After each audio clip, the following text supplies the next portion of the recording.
de julho do ano da eleição, não antes disso, e as convenções acontecem antes disso, entre 10 e 30 de junho. Então, a propaganda intrapartidária, ela é limitada a esse universo de pessoas.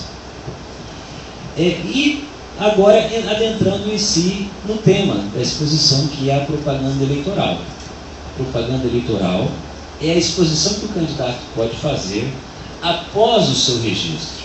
Escolhido em convenção, entre 10 e 30 de junho, ele vai reunir uma série de documentos e vai apresentar o seu pedido de registro de candidatura até o dia 5 de julho do ano da eleição. Depois de apresentar esse pedido de registro de candidatura, aí o candidato está autorizado a fazer campanha. Depois da apresentação do pedido de registro, há a possibilidade de impugnação por adversários, por partidos ou pelo Ministério Público, se apontar alguma inelegibilidade daquele candidato que levou o registro, mas isso seria tema de uma outra exposição. Apresentado o registro, aí começa o período autorizado para a propaganda eleitoral. Tudo que é feito antes disso e que é considerado propaganda eleitoral, a consequência é multa de 5 a 25 mil reais. Temos vários exemplos de propaganda eleitoral antecipada. Os políticos são criativos, né? E é uma linha muito tênue entre a criatividade e o abuso. Eu tenho 2 exemplos. A gente, com muita frequência, vê aqui no nosso estado e Brasil afora, políticos cumprimentando pelo Dia dos Pais, cumprimentando pelo Natal, cumprimentando pelo Ano Novo, por aniversário disso ou daquilo, com diversos outdoors, no sentido de manter a sua imagem aberta ao eleitorado. Isso é só proselitismo eleitoral. Se não houver nenhuma menção, nenhuma referência à eleição, isso é uma conduta lícita. O que não pode, por exemplo, e eu trouxe um exemplo aqui interessante, que é citado pelo professor Alberto Volo, que um determinado candidato que não é de Mato Grosso do Sul mandou cartões de Natal para milhares de pessoas em um determinado município. E o cartão de Natal dizia assim: 25 é Natal. No ano que se aproxima, não se esqueça de Jesus. A gente lê isoladamente, não tem nada demais, na verdade. Dia 25 realmente é Natal, e a gente tem que sempre lembrar do Filho de Deus, todos os períodos. Só que, coincidentemente, no ano seguinte, o Jesus, que não era o Jesus Cristo, era candidato. Coincidentemente, aquele Jesus era filiado a um partido que tinha o número 25. Então, aquilo foi uma propaganda eleitoral antecipada disfarçada. A consequência aqui foi uma punição de multa de 5 a 25 mil reais. Em função dessa conduta, assim, ficou reconhecida. Eu vi a manifestação, se quiser interromper por alguma pergunta, fique absolutamente à vontade. Tá? Nós estamos aqui em um ambiente para perguntas. Oi? Você chama Jesus? Olha que coincidência. Mas não era o Jesus? Não era o Jesus. Não foi candidato ainda, né? Não, ainda não. Então, isso é um exemplo de propaganda eleitoral antecipada. Mas, chegando então no dia 6 de julho, vamos tentar sumarizar aqui quais são as condutas permitidas e enaltecer também aquilo que não é legal, não é correto. Toda e qualquer propaganda eleitoral, ela precisa fazer menção à coligação ao qual o candidato pertence. Se o candidato ele concorre pelo sistema majoritário, ele precisa, além de fazer referência à coligação, também ao nome de todos os partidos, a sigla de todos os partidos, melhor dizendo, que integram aquela coligação. Se ele concorre pelo sistema proporcional, ele basta referir-se à coligação e ao partido ao qual ele pertence. Para rememorar, o que é mesmo o sistema majoritário e o que é o sistema proporcional? O sistema majoritário é aquele em que vence o que tiver mais votos. Mas não é sempre assim? Por mais impressionante que pareça, não é sempre assim. O sistema proporcional muitas vezes não vence aquele que tem mais votos. Então, o sistema majoritário, nessas eleições, disputarão prefeito e vice-prefeito. Nas eleições gerais, presidente da República, vice-presidente da República, governador e vice e senadores. Esses são eleitos pelo sistema majoritário. Quem tiver mais votos, vence. Se for estados ou municípios com mais de 200 mil habitantes, 200 mil eleitores, melhor dizendo, aí a necessidade da maioria absoluta. Então aí a necessidade de segundo turno. Então, numa eleição nacional, 50% mais um é vencedor no primeiro turno, senão há necessidade no segundo turno. Agora, a eleição proporcional, nas eleições gerais, deputado federal e deputado estadual. E nas eleições municipais, que é que temos agora, apenas os vereadores. O que é mesmo um sistema para tentar sumarizar a forma de escolha dos proporcionais. E daí que muita gente cai no engodo da renovação, os eleitores, para ser mais específico. No sistema proporcional, a escolha envolve duas contas. Num primeiro momento, os votos de todos os candidatos que integram uma determinada coligação são somados. Então, o candidato A, B, C, D, E, F, assim por diante, que integra a coligação A, todos esses votos são somados, e o mesmo acontece com as demais coligações ou partidos que agirem isoladamente. Essa soma de votos, a cada vez, essa soma de votos vai resultar num número, vamos imaginar 100 mil votos. É preciso calcular o quociente eleitoral, que é fruto do número de cadeiras a preencher pelo total de votos válidos de toda a eleição. Então vamos imaginar que, fazendo essa conta, chegamos a um quociente eleitoral de 20 mil votos. Então cada partido ou coligação, cada partido isolado ou coligação que atingir 20 mil votos tem pelo menos um eleito. Se nesse universo aqui, os candidatos A até X, juntos, eles somaram 100 mil votos, então esta coligação tem 5 eleitos. A cada 20 mil votos nós temos um eleito, então 5 eleitos. E quais são os 5 eleitos? Os 5 primeiros. Então, por que eu digo que às vezes há o engodo da renovação? Porque um candidato novo, que nunca disputou, que ele pessoalmente é renovação, mas se ele integra uma coligação onde já existem os antigos, os tradicionais, os que não são renovação, não que sejam ruins, mas não são renovação, esse candidato, se ele não tiver densidade eleitoral para estar dentre os 5 primeiros, ele vai ter, com seus votos, ajudado a eleger os primeiros. Temos exemplo clássico disso, é o deputado federal Enéas. Ele teve sozinho 1.500.000 votos. Isso fez com que a coligação que ele integrava tivesse um elevado número de cadeiras. Foram eleitos 4 ou 5 deputados em função dos votos que só ele, Enéas, teve.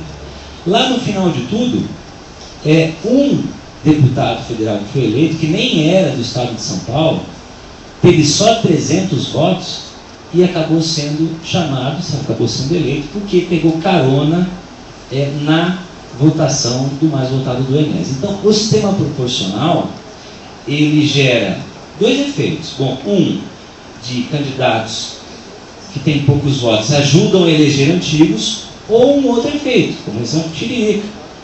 Aqueles que são populares são escolhidos, a pessoa vai fazer o tal do voto de protesto, e o Tiririca vai. Mas com ele vão vários outros candidatos que por si muitas vezes não teriam voto. Então, o Tiririca levou consigo, inclusive, deputados que parecem ser acusados de se integrarem no mensalão. Tenho certeza que as pessoas que votaram no Tiririca não tinham a dimensão de que estavam fazendo isso, né? Mas o fizeram. Mas então, fechando esse parênteses, quando o candidato concorre pelo sistema majoritário, ele tem que expor o nome da sua coligação e todos os partidos que integram ela. E quando ele concorre pelo sistema proporcional, e aqui com mais razão, por esses motivos que eu acabei de dizer, com mais razão, ele precisa expor qual é a coligação e qual é o seu partido. Porque o eleitor tem que saber que se ele votar naquele candidato, ele está ajudando os mais votados daquela coligação a obterem, a conseguirem uma cadeira, e muitas vezes não aquele em quem ele realmente está votando. Essa obrigação, esse dever, é para toda e qualquer propaganda. Então, por isso que a gente às vezes ouve na rádio, propaganda na rádio, você vê lá a propaganda em 30 segundos, e no finalzinho dela, coligação tal, o cara fala bem acelerado, vocês já ouviram isso? Bem acelerado. Por quê? Porque aquilo é dever. Aquilo, se não constar, a propaganda pode estar absolutamente regular, mas ela será irregular pelo só fato de não constar coligação em nome do partido. Propaganda no rádio e na TV. É só a propaganda gratuita. Ninguém pode pagar para fazer propaganda na TV e no rádio. Ninguém. Isso é algo absolutamente vedado. Ah, mas eu vejo comerciais do curso da programação normal. Aquilo é pago? Não. Os comerciais, ou as chamadas inserções, elas também são gratuitas. Então a propaganda na TV e no rádio, ela se divide em duas partes.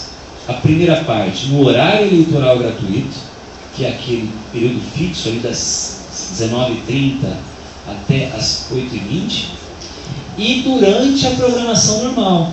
Durante a programação normal, são pequenos comerciais. Esses pequenos comerciais, cada coligação escolhe se esses pequenos comerciais terão duração de 60 segundos, de 30 segundos ou de 15 segundos. O que a Justiça concede é um intervalo de tempo em cada um dos períodos. Então, a coligação A tem um intervalo de tempo no período da manhã, um outro intervalo de tempo igual no período da tarde e um terceiro intervalo de tempo igual no período noturno.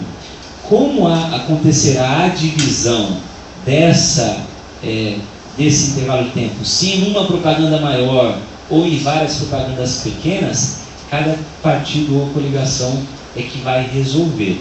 Mas então, tanto os comerciais quanto o horário eleitoral gratuito, como o nome já diz, isso tudo não é pago. As emissoras de TV e de rádio têm o dever de fornecer esse espaço de tempo como contrapartida à concessão que receberam. Então essa é a razão de receber. Essa propaganda na TV e no rádio, ela tem um intervalo de tempo. São 45 dias a contar da antevéspera da eleição. Então, para ser mais simples, pega a eleição 47 dias para trás. Aí começa o período de propaganda na TV. E vai até 2 dias antes do dia da eleição. Então, a propaganda na TV nós vamos ver até a quinta-feira da outra semana. Nós já estamos chegando perto da propaganda. Isso, claro, no primeiro turno. Ainda na TV e no rádio há uma divisão. Segunda, quarta e sexta é o período destinado aos majoritários. Terça, quinta e sábado as proporcionais. E domingo é folga. Domingo nós não temos horário eleitoral gratuito. Mas as inserções não. As inserções é durante a semana inteira, inclusive aos domingos. As inserções são aqueles pequenos comerciais, como disse a proporções. A questão da televisão, ela também se aplica ao segundo turno. Né? Então, tão logo proclamado o resultado, começa o período de propaganda eleitoral na televisão, que também vai até 48 horas antes do segundo turno, e também isso é gratuito. Segundo turno só para a eleição majoritária, então os vereadores, a eleição deles encerra agora no dia 7 de outubro. Propaganda eleitoral em outdoor, mudando de propaganda, saindo da TV, passando para outdoor, proibido já que faz tempo, né? E quem desrespeitar esta proibição, multa de 5 a 15 mil reais por cada propaganda irregular veiculada dessa maneira. Ah, mas eu já vi diversas imagens que parecem ao outdoor. Por exemplo, a fixação em muros, e muitas medidas parecem com outdoor. Fixação em muro, em bens particulares, isso é lícito, conquanto que obedeça um limite. Qual é o limite? 4 metros quadrados por imóvel. Então, a gente andando aí pela Afonso Pena, por vários lugares, nós vemos placas nos muros. Aquilo é conduta lícita, desde que observe essa dimensão de 4 metros quadrados. E desde que também isso tenha sido concedido de forma voluntária, de forma gratuita. Então, ninguém que seja proprietário de um imóvel pode cobrar para permitir a pintura daqueles 4 metros quadrados ou a fixação de uma placa naqueles metros quadrados. Tem que ser uma manifestação voluntária aí de um eventual simpatizante de uma candidatura. Propaganda em bens de uso comum. Isso aqui também é bastante interessante. Eu acabei de dizer que em bens particulares a propaganda é lícita, ok? Mas há uma exceção importante a isso. Bens particulares, desde que não sejam de uso comum. Então, se o cidadão tem uma farmácia, a farmácia é dele, o prédio é dele, todos os produtos que estão ali são dele, mas ele não pode colocar uma propaganda de ninguém. Por que ele não pode? Porque o bem é de uso comum. Então, isso se aplica a um comércio, isso se aplica a um clube, isso se aplica ao cinema, isso se aplica a uma associação, se aplica a um sindicato, se aplica a qualquer ambiente onde as pessoas estão ali por outros motivos que não para participar para ter acesso à propaganda eleitoral. Então, em bens particulares, sim, desde que eles não sejam de uso comum. O eventual desrespeito a isso importa numa multa de 2 a 8 mil reais, sem prejuízo da obrigatória retirada aí da propaganda eleitoral. Então isso se inclui também shopping centers, templos, ginásios, estádios, qualquer bem, repito, que seja de uso comum. E postes de iluminação pública ou árvores, também isso não pode. Sinal de trânsito também não pode propaganda. O que se permite aí nas vias públicas, a gente tem visto em grande quantidade, são esses cavaletes, né? Isso de 2 eleições para cá passou a ser admitido e a lei não traz nenhuma regra específica para quantidade ou para localização. Isso fica a critério do magistrado que, em particular, tem poder de polícia. O que a lei regula nesse ponto? Diz que a propaganda ela não pode atrapalhar o trânsito, não pode atrapalhar a fluidez do trânsito. Então, por isso que a gente vê em muitos lugares aí propaganda. Eu até vi outro dia uma campanha no Facebook, e isso linka com o que a doutora Suzana falou, as pessoas compartilhando a seguinte mensagem: você já chutou a sua placa hoje? Outro dia eu estava falando sobre isso para alguns alunos lá da universidade onde eu dou aula, dizendo para que eles parassem de fazer isso, porque isso é crime. Porque se a lei eleitoral permite você divulgar propaganda por cavalete em via pública, desde que ela não atrapalhe o trânsito, e se nenhum juiz veio e determinou que você retire uma propaganda porque ela não está atrapalhando o trânsito na ótica dele, ela é uma propaganda lícita. E destruir uma propaganda lícita, a doutora Suzana bem comentou, isso é crime. Então, aquilo que as pessoas estavam propagando no Facebook, os senhores muito melhores que eu, né? Pode, em tese, até ser enquadrado naquele tipo penal, de insultar, de incentivar a prática de uma conduta que é irregular. Né? Porque a propaganda por essa via, repito, ela é lícita. E não são só essas placas. A lei também admite, e eu não vi político algum ainda usar isso, a propaganda por meio de bonecos. Então, se o político quiser fazer um boneco inflável com sua imagem, ou mesmo um boneco estático com sua imagem, ele pode fazer isso.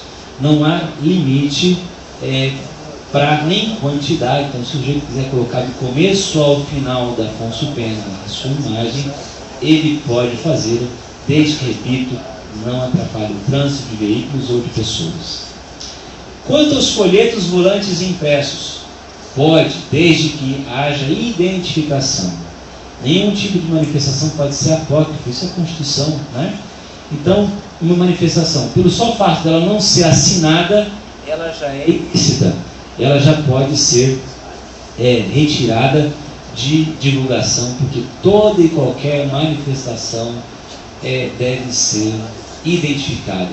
Esse famoso vídeo aí, que resultou lá em consequências para o Google e tal, eu acho que como muitos, em função de toda essa divulgação, foi assistir o vídeo, né? E o vídeo, ele não vi nenhuma identificação naquele vídeo. Então, me parece que pelo só fato dele ser não identificado, ele já é um vídeo que não poderia ser divulgado, dependendo do seu conteúdo, de favorecer um ou outro, sem entrar no conteúdo, só no aspecto formal dele não ser um vídeo identificado. Quando a propaganda em jornais e revistas, lícito também, mas lícito até uma certa medida e em uma certa quantidade. Então, quantidade, 10 durante todo o período eleitoral. Então, a partir do dia 6 de julho, quando começa a propaganda lista, até a véspera da eleição, onde se admite esse tipo de propaganda, ao longo de todo esse período, 10 edições por candidato. Se colocar a 11ª, já está cometendo irregularidade. Daí para frente, sempre, não importa. Então ele pode escolher colocar as 10 no começo, as 10 no final, pouco importa. Ao longo de todo o período, não pode passar de 10. E qual é o tamanho? Se pegar um jornal normal, tipo Folha de São Paulo, Estado de São Paulo, aqueles jornais grandes, tem que pegar uma página daquela e dividir por 8.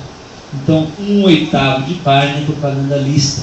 Se for um jornal menor, tipo tabloide, aquele menorzinho, 1/4 de página por edição. Então, são 10 edições e esse limite por edição. Essa propaganda ela é paga e, inclusive, deve constar na propaganda o valor pago.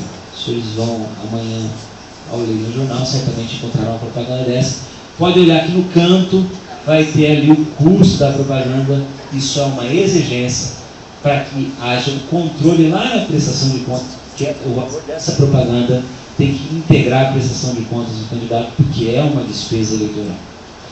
Propaganda que exceder esse limite ou essa quantidade, punição de R$ 1.000 a R$ 10.000, ou o equivalente ao custo da propaganda, se esse for maior. Propaganda em carro de som. Eu já estou bem perto do final, nós estamos chegando perto do meio-dia. Propaganda em carro de som. Permitida. Permitida desde que observe o raio de 200 metros de escolas, igrejas, bibliotecas e órgãos públicos quando em funcionamento.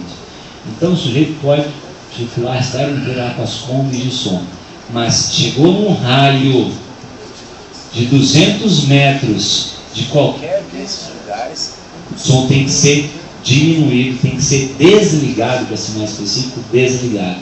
Como que isso é controlado, né? A gente precisa bater foto, todo mundo tem uma câmera no celular hoje em dia, e outras testemunhas, né? O desrespeito a essa regra importa em consequência de multa aquele que desrespeitar essa regra. Camisetas, chaveiros, bonés, canetas e pintos, tudo isso é proibido. Ah, mas a doutora Suzana falou aqui que pode camiseta no dia da eleição. Pode. Pode, desde que seja uma camiseta artesanal, uma camiseta preparada exclusivamente pelo eleitor. Eu, cidadão, Luiz Henrique Volpe Camargo, quero manifestar apoio ao candidato João. Posso mandar fazer uma camiseta do João e no dia da eleição votar com a camiseta do João. Só que, se essa camiseta que eu preparei, ela começar a se reproduzir em outras pessoas, aí isso se transforma numa conduta ilícita, porque não é possível nenhum tipo de padronização de vestimenta e muito menos o oferecimento pelo candidato de uma vestimenta como essa. Então, camiseta em síntese, ressalvada essa hipótese, ela é proibida, assim como bonés, canetas e qualquer brinde. E é nesta proibição, a mesma proibição que engloba tudo isso que eu acabei de dizer, é que se proíbe a realização dos almoços, dos jantares. Então, reunião política hoje é só com água e com cafezinho, quando muito, porque essa é uma proibição que vem desde a reforma que aconteceu em 2009. E agora, fechando, vamos falar sobre internet, que acho que o tema hoje passa pela internet, né? A propaganda na internet, ela deve observar aquela regra geral que eu falei no começo, só depois de 6 de junho. Antes disso, o candidato não pode ter página? Pode ter página, pode se manifestar no Twitter, pode se manifestar no Facebook, mas não pode, as suas manifestações ou a sua página não pode ter nenhuma conotação eleitoral. Então, antes de 6 de julho, não tem página, mas sem falar de eleição, sem falar de prisão de voto. Depois, no período permitido, aí sim essas ferramentas podem ser transformadas em um instrumento para pedido de voto, desde que, em relação a uma página, essa página seja informada ao Tribunal Regional Eleitoral. Então o candidato tem que dizer, olha, a minha página oficial é essa, e ela tem que ter extensão BR, então ela tem que ser uma página registrada no Brasil, porque se não for uma página registrada no Brasil, não existe a possibilidade de retirada do ar, caso nessa página contenha uma conduta irregular. Além então da página do próprio candidato, o candidato pode se valer do Facebook e do Twitter para pedir voto. Isso é muito comum, a gente vê lá imagens, pedidos de voto, propaganda, promessas, propostas de uma eventual gestão, e isso tudo é conduta permitida. Mas a internet, pelo menos o que eu tenho visto, as representações recorrentes que acontecem em função da internet, não são em função de propagandas positivas, são em função de propagandas eleitorais negativas. Outro dia tinha uma que colocava a imagem de um candidato e 2 administradores com pinturas comparando a outras pessoas, a outros da história mundial, comparando a Hitler, comparando a outras pessoas. Então, esse é um tipo de propaganda equivocada, errada, que tem que ser retirada do ar pelo Poder Judiciário. Então, a disputa eleitoral, ela tem que ser propositiva. Não quer dizer que você não possa apontar defeitos da candidatura alheia. Isso faz parte do debate político. A crítica, ainda que ácida, ela é admitida, mas a crítica ácida não pode ser confundida com propagação de ofensas, com propagação de falsas informações. Então, a propagação de uma ofensa ou a propagação de uma falsa informação pela internet deve resultar na retirada dessa propaganda, na punição com aplicação de multa, sem prejuízo das consequências criminais de uma eventual conduta como essa, e também sem prejuízo de uma eventual ação de reparação de danos. Então são 3 esferas que podem ser acionadas: a eleitoral, a criminal e a civil, para uma propaganda como essa. E os senhores com muito mais propriedade podem dizer isso, mas eu acho que a internet, quem quer fazer coisa errada, não é um campo bom, não é verdade? Porque é possível chegar na fonte. A internet, ela deixa um caminho que não pode ser apagado. É possível chegar lá então onde tudo começou. Então, nesse particular, ainda que seja para aplicar uma consequência civil ou eleitoral, parece que a investigação ela passa pela polícia e muito contribui para que isso seja esclarecido. Então, ainda que seguindo na internet, propaganda por e-mail. Pode propaganda por e-mail? Pode. É uma espécie ilícita, mas tem que ter, ela só se transforma em uma propaganda ilícita se lá no final não contiver a possibilidade de descadastramento. Então você vai receber lá um spam, e sempre assim que eles fazem, mandam uma propaganda para 1.000 pessoas, 10.000 pessoas, o mailing que o candidato tiver à sua disposição, e você é obrigado a receber pelo menos uma vez. Se não quiser receber a segunda vez, tem que se descadastrar, e tem que ter essa opção. E se receber a segunda vez, por cada mensagem transmitida após o descadastramento, o candidato, partido ou coligação, paga uma multa de R$100. Então, como sempre essas mensagens são publicadas em grande quantidade, cada descadastramento e aí a reiteração, isso importa aí na punição com multa de R$100 por propaganda. Propaganda paga na internet, isso não é possível. Então, o candidato, ele pode ter sua página pessoal e pode se valer fartamente das redes sociais por meio de simpatizantes. Mas ele não pode pagar, por exemplo, para ter uma propaganda no Campo Grande News, no Media Max, no MS Notícias. No passado nós já tivemos isso, mas percebam que isso não existe mais. A lei agora proíbe qualquer tipo de propaganda paga. Então, isso parece que o objetivo do legislador no particular foi tentar diminuir a influência do poder econômico, porque essa influência da propaganda era paga, assim como é paga a propaganda no jornal impresso.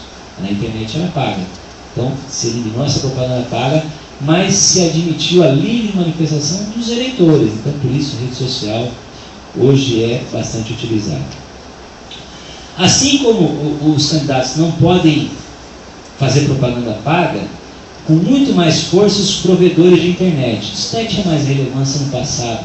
A gente sempre, para entrar na internet, antes tinha que passar pelo Terra ou pelo UOL, né? E hoje a gente, não sei se é porque a gente aprendeu a mexer mais no computador, eu pelo menos, você escolhe lá qual que é a sua página de entrada. Como no passado eu sempre entrava pelo Terra e achava que esse era o único caminho. Então esses provedores de acesso, eles nunca puderam veicular nenhum tipo de propaganda. Não podiam no passado, não podem hoje, assim como não pode nenhum outro provedor que a propaganda seja paga. Por qualquer desses meios onde a propaganda na internet é lícita, se assegura o direito de resposta. Então, sem prejuízo daquela consequência criminal, da consequência civil e da consequência eleitoral de retirada da propaganda, é possível ao ofendido pedir um direito de resposta. E esse direito de resposta, que vem expresso, as regras expressas lá no artigo 58, ele, se deferido, ele tem que ocupar o mesmo espaço, a mesma periodicidade e ter os mesmos caracteres da ofensa. Se a ofensa tinha esse tamanho de letra, a resposta também tem que ter esse tamanho de letra. Se a ofensa ficou na capa de um determinado site, a resposta tem que ficar com o mesmo destaque na capa daquele específico site. Quais são as condições para o deferimento de um pedido de direito de resposta? São duas. Ou divulgação de uma informação falsa, ou a divulgação de calúnia, injúria ou difamação. Então, qualquer dessas duas opções. Então, ainda que a informação não seja criminosa, o só fato dela ser falsa, ela já gera direito de resposta. Vou dar um exemplo. Asfaltei tal bairro, e na verdade não foi responsável pelo asfaltamento. A doutora Suzana também bem comentou. Diz que filho feio não tem pai, né? Mas quando o filho é bonito, todo mundo quer se arvorar de responsável por aquela obra, por aquela benfeitoria. Então, se alguém divulga, olha, fui responsável por esta obra, e na verdade não foi, isso é uma informação sabidamente verídica. Pode gerar o direito de resposta por esclarecimento. Sempre que se pedir o direito de resposta, deve, no ato de se pedir, se apresentar o texto da resposta. Né? O texto já tem que passar, ele precisa passar pela aprovação, pela censura não, pelo contraditório. Então, aquele que está acusado de informar de apresentar uma informação sabidamente verídica ou difamatória, injuriosa ou caluniosa, ele precisa se defender. E depois disso, o juiz precisa aprovar o texto da resposta. Então, o texto da resposta não fica ao alvedrio do suposto ofendido. Ele passa pela aprovação judicial, porque a resposta ela tem que se circunscrever à ofensa. Pode, a informação sabidamente verídica, asfaltei essa rua, e na resposta, ao invés de ele justificar que não foi aquele que propagou que asfaltou, e sim um terceiro, ele utilizar aquele espaço para veicular uma outra coisa que não tem absolutamente nada a ver com a ofensa. Então, por isso é que o texto da resposta precisa passar pela aprovação judicial. Eu queria fechar, a gente assistir 2 vídeos. São propagandas eleitorais, são vídeos, na verdade, para a gente descontrair, porque vocês vão ver que cada um usa as armas que tem para a sua campanha eleitoral. O 3, por favor. Sou ator e trabalho no sítio Pica-Pau Amarelo. Sou candidato a deputado estadual, Saci Pererê, 31777. Sou Saci Pererê, sou ator e trabalho no sítio. Eu não sei se esse teve sucesso, mas o outro que a gente vai ver teve sucesso. E levou muita gente consigo. A vizinha que está falando, duvido vocês adivinhar. Joel, o Tiririca, candidato a deputado federal, 22, não esquece, peguei vocês, enganei vocês pensam que fosse outra pessoa, sou eu, a verdade.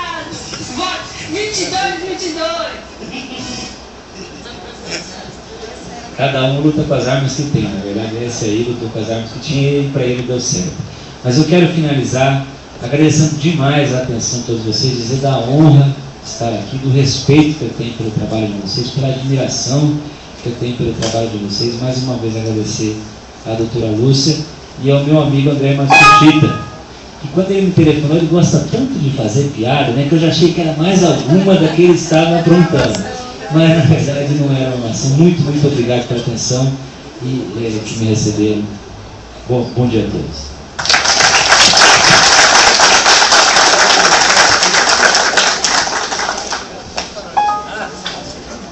Desculpe, doutora Lúcia, eu queria fazer um sorteio dentre os presentes. É um livro genuinamente Sumaturo-Sense. Vamos fazer uma propaganda, apesar de que ele já está quase esgotado, acho que tem uma meia dúzia de exemplares. Nós temos uma lista de presença. Então vamos escolher um critério. Esse é um livro, O Novo Direito Eleitoral Brasileiro, e ele... Aí fica seu critério, escolher o número. Doutor Jorge, sugere o critério para nós, aí escolhe um número. Até 96. O senhor diz o número de 1 a 96. Por favor, escolhe o senhor para Com nós. exceção do 32 a 42. Chega o número. Com exceção porque pularam aqui. 45. Número 10. Tá aí o 10? 10. Tá aí? 10. Maria Rita do Nascimento. Saiu. 20. 20. Dr. Santos de Oliveira Júnior. Tá aí. Foi entrega, né? Foi entrega, né, pessoalmente. E esse livro é um livro genuinamente sumatogrossense, né? Assim, a gente tem dentro dos 11 autores, 9 são daqui. A juízes, promotores, procurador da República, é uma obra que acredito que merece ser lida. Bom, obrigado pela atenção de todos, bom dia. Doutor, você é do senhor, né? Tocou várias vezes. Passa o microfone para mim. Doutor Santos, né?